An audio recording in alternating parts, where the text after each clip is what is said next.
નમસ્તે. Welcome to the online platform of સંવિધાન career academy, વિકલ્પ કોટવાલ મોબાઈલ એપ્લિકેશન એન્ડ સંવિધાન પબ્લિકેશન્સ. પેપર સોલ્યુશન નહીં, વધુ અગત્યનું એ છે કે આપણા કન્ટેન્ટમાંથી પરીક્ષામાં સવાલો કેટલા પૂછાયા. હું વારંવાર કહેતો રહ્યો છું કે દરેક સ્પર્ધાત્મક પરીક્ષા પછી વિદ્યાર્થીનો સમય વેડફવા માટેના બે કાર્યક્રમ થતા હોય છે. પહેલો કાર્યક્રમ કે જેમાં પેપર સોલ્યુશન કરાવવામાં આવતું હોય, બીજો કાર્યક્રમ કે જેમાં એ પરીક્ષાનું કટ ઓફ કેટલું રહેશે એના પ્રિડિક્શન્સ કરવામાં આવતા હોય છે. કટ ઓફ કેટલું રહેશે એ કોઈ ક્યારેય નક્કી ન કરી શકે. કોઈની પાસે ક્યારેય એવડી મોટી સેમ્પલ સાઇઝ હોતી નથી કે એ કટ ઓફનું અનુમાન લગાવી શકે. અને પેપર સોલ્યુશન તો બિલકુલ બિનજરૂરી બાબત છે. પેપર સોલ્યુશન સાચું ક્યારે કહેવાય કે પેપર હાથમાં આવ્યું એની તરત પછી એ શિક્ષક પેપર સોલ્વ કરાવડાવે, એના 2-4-5 કલાક પછી એ સોલ્વ કરાવડાવે, એ સાચું સોલ્યુશન ન કહેવાય. અને આવું પેપર સોલ્યુશન તો વિદ્યાર્થી જાતે પણ કરી શકે. એની પાસે પુસ્તકો છે, ગૂગલ છે, બહુ સરળતાથી એ જાતે પેપર સોલ્વ કરી શકે. તો એ પેપર સોલ્યુશન અને કટ ઓફના પ્રિડિક્શન્સમાં આપણો સમય ક્યારે ન બગડવો જોઈએ. આપણે ક્યારે બગાડતા નથી, તમારે પણ ક્યારે બગાડવું ન જોઈએ. વધુ અગત્યનું એ બને કે આપણે સમજીએ કે આપણે આપણી પરીક્ષાની તૈયારી જે રીતે કરી હતી, શું એ તૈયારી મુજબના પ્રશ્નો આપણને પરીક્ષામાં જોવા મળ્યા? જો એવા જોવા મળ્યા હોય તો આપણી તૈયારી સાચી દિશામાં કહેવાય. અને જો ન જોવા મળ્યા હોય તો હવે આપણે પાછું વળી જવું જોઈએ, બેસીને વિચારવું જોઈએ કે તૈયારીમાં મારે કેવા સુધાર લાવવાની જરૂર છે. 2025ના વર્ષની મોટી પરીક્ષાઓ, જેમાં સૌથી પહેલાં જીપીએસસી ક્લાસ 1-2ની પ્રિલિમિનરી પરીક્ષા, એના પછી યુપીએસસી સિવિલ સર્વિસીસની પ્રિલિમિનરી એક્ઝામિનેશન, આ બંને પરીક્ષાઓ પૂર્ણ થયા બાદ આપણે આ જ પ્લેટફોર્મ પર આવીને વિદ્યાર્થીઓને સમજાવ્યું હતું કે કેવી તૈયારી તમારી હોવી જોઈએ કે જેની મદદથી આ પરીક્ષાને તમે પાર પાડી શકો. આપણા સંવિધાન કરિયર એકેડેમીના ઓફલાઈન ક્લાસીસ, વિકલ્પ કોટવાલ મોબાઈલ એપ્લિકેશનના ઓનલાઈન ક્લાસીસ, સંવિધાન પબ્લિકેશન્સના આપણા પુસ્તકો, આ બધાનો તમે સરવાળો માંડો ને, અને પછી જે કન્ટેન્ટ તૈયાર થાય, આ કન્ટેન્ટની મદદથી વિદ્યાર્થીઓએ પરીક્ષાઓમાં મહત્તમ પ્રશ્નો હલ કરી શક્યા હતા. અને આવું 14 વર્ષથી થઈ જ રહ્યું છે. આ કોઈ નવી વાત નથી. 14 વર્ષથી આપણે આ કરી જ રહ્યા છીએ. 2025ની વધુ એક મોટી પરીક્ષામાં આ થયું, ફરીવાર થયું. હમણાં એક પરીક્ષા લેવાઈ, ગયા રવિવારે એક પરીક્ષા લેવાઈ, 8 જૂનના રોજ એક પરીક્ષા લેવાઈ, CCE group B examination. 200 questions હતા એમાં. અને સાચું કહું તો પ્રશ્નપત્ર મેં તાત્કાલિક જોયું નહોતું. રાત્રે લગભગ 11-11:30 વાગે જ્યારે સોશિયલ મીડિયાના પ્લેટફોર્મ્સ ખોલ્યા અને એના ઉપર વિદ્યાર્થીઓના જે મેસેજીસ જોયા, એના પછી ઈચ્છા થઈ કે મારે આ પેપર જોવું જોઈએ. અને પેપર જોયા પછી ખૂબ આનંદ થયો. વિદ્યાર્થીઓ શા માટે મેસેજીસ કર્યા હતા એ હવે સમજાયું કે આ વખતે પણ દર વખતની માફક મહત્તમ પ્રશ્નો આ કન્ટેન્ટની મદદથી વિદ્યાર્થીઓ હલ કરી શક્યા હતા. આપણે કહેતા રહ્યા છીએ કે સાચી કોચિંગ સંસ્થાએ કે જે ખોટા પરિણામોની જાહેરાત ન કરે. સાચું પરિણામ એટલે કે જ્યાં તમે વિદ્યાર્થીઓને કંઈક ભણાવ્યું અને પરીક્ષાની અંદર એમાંથી મહત્તમ સવાલો પૂછાયા. જો આ થયું તો પછી માર્કેટિંગનો કોઈ ઘોંઘાટ કરવાની જરૂર નથી રહેતી. વિદ્યાર્થી જાતે સમજી શકે છે. આવી સફળતા જ્યારે જ્યારે મળતી હોય ત્યારે આપણને એની ઉજવણી કરવી ખૂબ ગમે છે. દરેક પરીક્ષા પછી આવી ઉજવણી આપણે કરતા હોઈએ છીએ કે આપણે મહત્તમ પ્રશ્નો વિદ્યાર્થીઓને પરીક્ષામાં અપાવી શક્યા. હમણાં જીપીએસસી ક્લાસ 1-2ની પ્રિલિમ્સ પૂરી થયા બાદ આવી એક ઉજવણી આપણે કરી હતી. યુપીએસસી પ્રિલિમ્સ પૂરી થયા બાદ પણ આપણે આવી એક ઉજવણી કરી હતી. અને આવી એક ઉજવણી હવે CCE ગ્રુપ બીની એક્ઝામ પૂરી થયા બાદ પણ આજે આપણે કરવા જઈ રહ્યા છીએ. આપણા માટે ઉજવણી શું હોય? એ જ કે જેનાથી વિદ્યાર્થીઓને મહત્તમ લાભ થાય. તો દરેક પરીક્ષામાં આવી સફળતા મેળવ્યા બાદ આપણે આપણા ઓનલાઈન કોર્सेस ઉપર અને આપણા સંવિધાન પબ્લિકેશન્સના પુસ્તકો ઉપર મોટી ઓફર રાખતા હોઈએ છીએ, મેગા ઓફર રાખતા હોઈએ છીએ. જે ઓફર આ વખતે પણ આપણે જાહેર કરી રહ્યા છીએ. વિકલ્પ કોટવાલ મોબાઈલ એપ્લિકેશનના ઓનલાઈન કોર્सेस ઉપર આપણે એક મેગા ઓફર જાહેર કરી રહ્યા છીએ. મેગા ઓફર કેવી રહેશે, એનું સ્ટ્રક્ચર કેવું રહેશે આપને જણાવી દઉં. 3 પ્રકારના ડિસ્કાઉન્ટ્સ ત્યાં આગળ અવેલેબલ છે. એક તો 50% ડિસ્કાઉન્ટ છે, બીજું 80% ડિસ્કાઉન્ટ છે અને ત્રીજું 90% ડિસ્કાઉન્ટ છે. જે આપણા લાઈવ કોર્सेस છે, જીપીએસસી માટેના લાઈવ કોર્सेस, જેમાં એક ઇન્ડિયન પોલિટી માટેનો લાઈવ કોર્સ છે, બીજો એક ઇન્ડિયન ઇકોનોમી માટેનો કોર્સ છે, લાઈવ કોર્સ છે, અને ત્રીજો એક પોલિટી, ઇકોનોમી અને હિસ્ટ્રી, આ 3 સબ્જેક્ટ્સ માટેનો લાઈવ કોર્સ છે. એક કોમ્બો પેક છે. આ 3 કોર્सेसની અંદર 50% ડિસ્કાઉન્ટ માટેની ઓફર છે. મેં જેમ પહેલાં પણ યુપીએસસી પ્રિલિમ્સ પછી જાહેરાત કરી હતી કે આ બેચ શરૂ થઈ ગયેલી છે, લાઈવ બેચ શરૂ થઈ ગયેલી છે. પેલો જે કોર્સ છે કે જેમાં 3 સબ્જેક્ટ્સ ઓફર કરવામાં આવે છે, પોલિટી, ઇકોનોમી, હિસ્ટ્રી. 3 સબ્જેક્ટ્સ હું જાતે ભણાવું છું. પણ યુપીએસસી સિવિલ સર્વિસીસની પ્રિલિમ્સની સફળતા બાદ આપણે નક્કી કર્યું કે આ 3 વિષયો ભેગા બીજા પણ અમુક વિષયો આપણે વિદ્યાર્થીઓને ફ્રીમાં આપીશું. જેમાં એક સબ્જેક્ટ છે જિયોગ્રાફી, બીજો એક સબ્જેક્ટ છે સાયન્સ એન્ડ ટેકનોલોજી. આપના સબસ્ક્રિપ્શનની અંદર પહેલા સબ્જેક્ટ્સ સામેલ નહોતા. 3 જ વિષયો માટેનો એક કોર્સ હતો, પોલિટી, ઇકોનોમી, હિસ્ટ્રી. પણ હવે આપણે એમાં બીજા 2 વિષયો પણ ઉમેરેલા છે. તો આ 3 કોર્सेसની અંદર પોલિટીનો સેપરેટ કોર્સ, ઇકોનોમીનો સેપરેટ કોર્સ, લાઈવ કોર્सेसની વાત કરું છું. અને જે એક માસ્ટર કોર્સ બને છે કે જેમાં polity, economy, history 3 subjects live હશે અને ઉપરાંત જિયોગ્રાફી અને સાયન્સ એન્ડ ટેકનોલોજી આ 2 સબ્જેક્ટ્સ ફ્રીમાં રહેશે. આ 3 લાઈવ કોર્सेसની અંદર 50% ડિસ્કાઉન્ટની ઓફર રાખેલી છે. આના માટેનો જે કૂપન કોડ છે એ છે CCE Success 50, CCE SUCCESS 50. વચ્ચે ક્યાંય તમારે જગ્યા રાખવાની નથી, સડન કૂપન કોડ નાખવાનો છે, 50% ડિસ્કાઉન્ટ થઈ જશે. આના પછી જે આપણા STI અને DYSOના કોર્सेस છે આમાં પણ તમને સેપરેટ કોર્सेस જોવા મળશે. પોલિટી માટેનો એક સેપરેટ કોર્સ, આ રેકોર્ડેડ કોર્सेस છે. ઇકોનોમી માટેનો એક સેપરેટ કોર્સ અને સાથે પોલિટી, ઇકોનોમી, હિસ્ટ્રીનો એક કમ્બાઇન્ડ સેપરેટ કોર્સ તમને જોવા મળશે. આ STI DYSO માટેના રેકોર્ડેડ કોર્सेस છે. આના ઉપર આપણે અત્યારે 80% ડિસ્કાઉન્ટ જાહેર કરીએ છીએ. જેના માટે તમારે કૂપન કોડ નાખવાનો રહેશે CCE SUCCESS 80. મતલબ કે પહેલાં હતું CCE Success 50, હવે હશે CCE Success 80.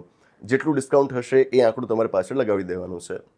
અને આ સિવાય જેટલા પણ ઓનલાઈન કોર્सेस બચ્યા, રેકોર્ડેડ કોર્सेस, અમુકને બાદ કરતાં એ તમામ કોર્सेस પર 90% ડિસ્કાઉન્ટની ઓફર રહેશે. જેના માટે તમારે કૂપન કોડ નાખવાનો રહેશે CCE Success 90.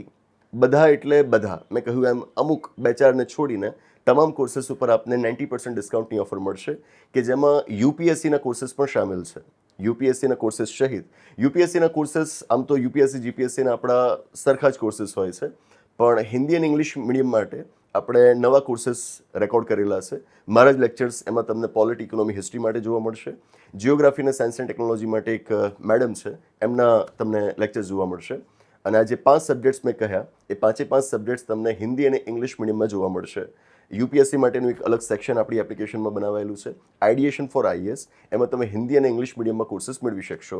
બાકીના સેક્શન્સની અંદર જે કોર્सेस હશે એમાં તમને ગુજરાતી માધ્યમમાં કોચિંગ જોવા મળશે. પેલા કોર્सेसમાં હિન્દી અને ઇંગ્લિશ મીડિયમ હશે. તો આમ લગભગ બધા કોર્सेसમાં આપણે અત્યારે ઓફર જાહેર કરી રહ્યા છીએ. અને આનું કારણ એટલું જ છે કે દરેક પરીક્ષાની માફક આ પરીક્ષામાં પણ આપણે મહત્તમ પ્રશ્નો વિદ્યાર્થીઓને હલ કરાવી શક્યા છીએ. ઉજવણી આવી થવી જોઈએ. માર્કેટિંગના ઘોંઘાટથી બચજો. પરીક્ષા પૂરી થયા બાદ એના અમુક કલાકો પછી જાતે ગૂગલ ઉપર ક્યાંકથી શોધીને લોકો ક્વેશ્ચન્સના આન્સર શું આવે શોધી લેતા હોય છે અને પછી યુટ્યુબ પર આવીને લાઈવમાં બૂમબેરાડા કરતા હોય છે. એમના સમયની તો કોઈ કિંમત નથી. વાસ્તવમાં તો એમના સમયનું મૂલ્ય જ આ છે કે સામેવાળાનો સમય વેડફે. બરાબર. વિદ્યાર્થી તરીકે તમારે હવે સમજવું જોઈએ કે પેપર સોલ્યુશન, કટ ઓફના પ્રિડિક્શન્સ આ તમને ક્યાંય નથી લઈ જતું. એક જ વસ્તુ તમને આગળ લઈ જશે અને એ વાત છે આ કે તમે અત્યાર સુધી આ પરીક્ષાઓની જે રીતે તૈયારી કરી હતી, શું એની મદદથી તમે આ પરીક્ષાના પ્રશ્નોને હલ કરી શક્યા? મેં કહ્યું એમ, જો સવાલ હા મળે તો બસ આગળ વધતા જાઓ, એમ જ આગળ ચાલતા જાઓ. અને જો જવાબ ના મળે તો તાત્કાલિક રોકાવો અને પાછા વળો. બેસીને વિચારો કે શું ખોટ રહી ગઈ છે એને પૂરો. અને જેમ હું આ વારંવાર કહેતો રહ્યો છું કે આવા કોર્सेसને આપ જુઓ કે જેની મદદથી આપને સમજાય કે સાચું કન્ટેન્ટ શું હોય. પરીક્ષાની તૈયારીમાં વારંવાર એવું કહેવાતું હોય છે ને કે શું કરવું એના કરતાં શું ન કરવું એ જાણવું વધારે જરૂરી છે. તો અત્યારે હું આપને જ કહી રહ્યો છું કે પેપર સોલ્યુશન્સના નામે સમય વેડફવો, કટ ઓફના પ્રિડિક્શન્સ કરવું, આ બધું ન કરવાની વ્યાખ્યામાં આવે. જે ન કરવું જોઈએ એની વ્યાખ્યામાં આવે. અને કરવું જોઈએ એની વ્યાખ્યામાં આ વાત આવે કે મારી તૈયારી જે પ્રમાણેની હતી એ પ્રમાણે શું આ પરીક્ષામાં હું પ્રશ્નો હલ કરી શક્યો અથવા તો કરી શકી. બરાબર. એ ચકાસવું એ કરવાની વ્યાખ્યામાં આવે. આશા રાખું કે ગુજરાતના વિદ્યાર્થી મિત્રો આને સમજે અને પોતાના જીવનમાં ઉતારે. યુપીએસસી સિવિલ સર્વિસીસની પ્રિલિમ્સ પૂરી થયા બાદ મને વિશેષ આનંદ એ બાબતથી થયો હતો કે આપણા ઘણા બધા સબસ્ક્રાઇબર્સ, ઓનલાઈન કોર્सेसના સબસ્ક્રાઇબર્સ કે જેમણે STI DYSO માટેના કોર્सेसને સબસ્ક્રાઇબ કરેલા હતા. STI DYSO, હું જીપીએસસી ક્લાસ 1-2ની વાત નથી કરતો, યુપીએસસીના કોર્सेसની વાત નથી કરતો. એમણે STI DYSOના કોર્सेसને સબસ્ક્રાઇબ કરેલા હતા. પણ એ કોર્सेसના કન્ટેન્ટની મદદથી પણ એમણે યુપીએસસીની પ્રિલિમ્સને સોલ્વ કરી હતી અને ક્વેશ્ચન્સ એ લોકો સરળતાથી સોલ્વ કરી શક્યા હતા. આ બાબત સૂચવે છે કે આપણે જે ચર્ચાઓ કરીએ છીએ દે આર ક્વાઇટ કોમ્પ્રિહેન્સિવ. આપણે સર્વગ્રાહી રીતે વિષયોને આવરી લઈએ છીએ કે જેથી પરીક્ષા ગમે તે હોય કોઈ ફરક નથી પડતો. હું પૂરા વિશ્વાસ સાથે કહીશ કે તમે STI DYSOનો કોર્સ પણ લીધો હશે તો એની મદદથી પણ GPSC ક્લાસ 1-2 હોય, ઇવન UPSC, જેમ હમણાં એક્ઝામ્પલ મેં આપને આપ્યું એમ બધી જ પરીક્ષાઓમાં આપ સારામાં સારું પ્રદર્શન કરી શકશો.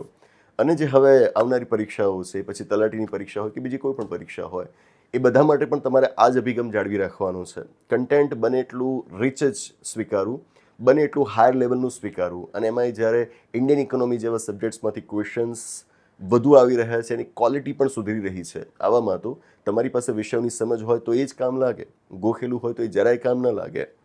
આ વખતના પ્રશ્નો પણ આપણે જોઈએ તો એમાં ફેસ વેલ્યુ પર એવું લાગે કે આ તો બધું સાદું સાદું છે, સહેલું સહેલું છે. પણ જો તમે અભ્યાસ યોગ્ય ન કર્યો હોય તો આ જે ડાયરેક્ટ ક્વેશ્ચન્સ લાગે છે ને એને સોલ્વ કરવામાં પણ વિદ્યાર્થીને તકલીફ પડી જાય. અને ઘણાને પડી પણ છે, કારણ કે એમણે પેલું જ વન લાઇનરને એ જ પ્રકારેનું કરી રાખ્યું. તો ક્લાસ 3 છે એટલે આવું જ કરવાનું હોય ને એમ એમને સમજાવવામાં આવે છે. બરાબર, જે સમજાવવાનું છે નથી સમજાવતા અને વન લાઇનરને એવું જ કરવું એવું એમને સમજાવવામાં આવે છે.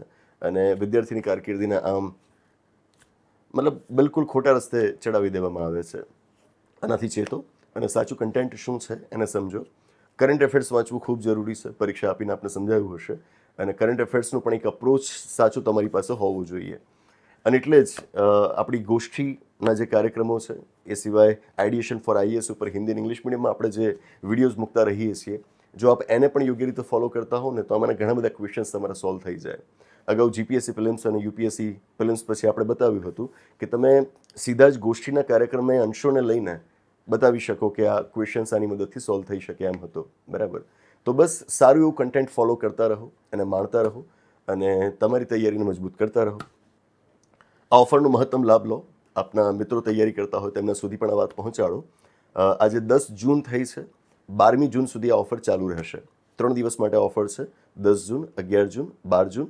12મી તારીખે રાતના 12 વાગ્યા સુધી આ ઓફર ચાલુ રહેશે.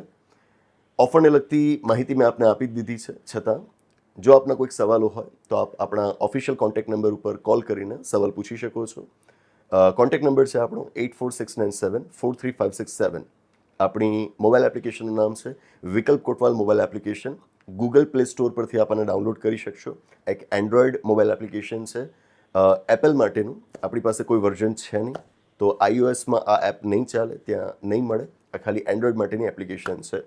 અને એ સિવાય આપણી જે વેબસાઇટ છે vikalkotwal.org, એના ઉપર આપણા પુસ્તકો ઉપર અત્યારે ઓફર ચાલુ જ છે. ભારતની અર્થવ્યવસ્થા આપણું પુસ્તક કે જેની બીજી આવૃત્તિ થોડાક વખત પહેલાં આપણે લોન્ચ કરી હતી. GPSC ક્લાસ 1-2ની પ્રિલિમ્સમાં એમાંથી 80% સવાલો પૂછાયા હતા. આ એવો વિષય છે કે જેમાંથી કોઈ એક પુસ્તકમાંથી આટલા બધા સવાલો પૂછાય એવું સામાન્ય રીતે નથી બનતું હોતું. પણ આપણા પુસ્તક સાથે આ વખતની GPSC ક્લાસ 1-2 પ્રિલિમ્સમાં બન્યું છે. UPSC પ્રિલિમ્સમાં પણ એમાંથી ઘણા બધા સવાલો સોલ્વ થયા હતા. આ વખતની પરીક્ષાના તો બધા સવાલો એમાંથી સોલ્વ થઈ શક્યા હતા. એટલે કે હું CCEની પરીક્ષાની વાત કરું છું. તો આ પુસ્તકો ઉપર પણ આપણું જાહેર વહીવટનું પુસ્તક છે. આ બધા પુસ્તકો ઉપર પણ 50% ડિસ્કાઉન્ટની ઓફર આપણા ઓનલાઈન પ્લેટફોર્મ પર ચાલે છે. આપણી વેબસાઇટ vikalkotwal.org ઉપર અત્યારે ચાલુ છે. ભારતનું બંધારણ આપણું જે પુસ્તક છે એની 5મી આવૃત્તિ અત્યારે ટોટલી આઉટ ઓફ સ્ટોક છે. એટલે ઘણા મિત્રો લગભગ દરરોજ અમારે મેસેજીસ અને કોલ્સનો જવાબ આપવો પડતો હોય છે કે અમે પ્રયત્ન કરીએ છીએ વેબસાઇટ ઉપરથી એને ખરીદવાની, પણ ખરીદી નથી શકતા. ખરીદી એટલા માટે નથી શકતા કારણ કે એની સુવિધા ત્યાં આગળ અમે બંધ કરી દીધી છે. કારણ કે એ પુસ્તક જ અત્યારે અમારી પાસે સ્ટોકમાં નથી. અમારી પાસે પણ એની પણ કોપી બચી નથી. બરાબર, તો એ પુસ્તક જ્યારે આવશે ત્યારે એને મૂકીશું ઓનલાઈન. પણ અત્યારે આ જે પુસ્તકો ઉપલબ્ધ છે, ભારતની અર્થવ્યવસ્થા, જાહેર વહીવટ, આપણા બંધારણના ચાર્ટ્સ, આના આપ અત્યારે આપણા પ્લેટફોર્મ પરથી ખરીદી શકો છો. બસ એ જ. તો આશા રાખું કે વાતો આપને સમજાઈ હશે અને સાચું કન્ટેન્ટ કોને કહેવાય એ આપને સમજાશે. ઉપરાંતને જે સમય વેડફવાની હું આપને ના પાડું છું એ શિખામણ પણ આપ સમજશો એવી આશા. તો આની સાથે આ વાતને અહીં આગળ પૂરી જાહેર કરીએ. એક ગોષ્ઠી કરવાની છે. ગઈકાલે પણ એક સરસ મજાની ગોષ્ઠી આપણે કરી હતી. આજે પણ એક સરસ ગોષ્ઠી કરવી છે. સાંજે કરીએ. બસ અટકાવી. Thank you.